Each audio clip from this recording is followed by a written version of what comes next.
सावित्रीबाईंना खरी आदरांजली तेव्हाच ठरेल जेव्हा आपण त्यांचे विचार आपल्या आयुष्यात उतरवणार.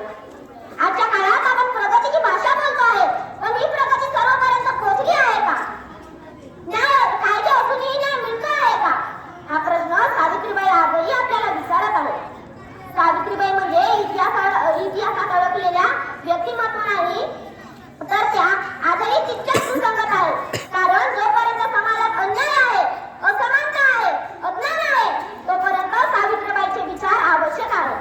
सावित्रीबाई आपल्याला एक गोष्ट नेहमी शिकवत असत की शिक्षण म्हणजे फक्त नोकरी मिळवण्याचं साधन नव्हे, तर शिक्षण म्हणजे माणूस म्हणून उभं राहणं आहे. शिक्षण म्हणजे अन्यायाला नकार देणारी प्रेरणा आहे. शिक्षण म्हणजे स्वतःच्या निर्णयावर उभा राहण्याची क्षमता आहे. शेवटी एवढंच म्हणतो की सावित्रीबाई हे एका काळातील प्रतिनिधी नव्हत्या, तर त्या प्रत्येक काळातील मार्गदर्शक आहे.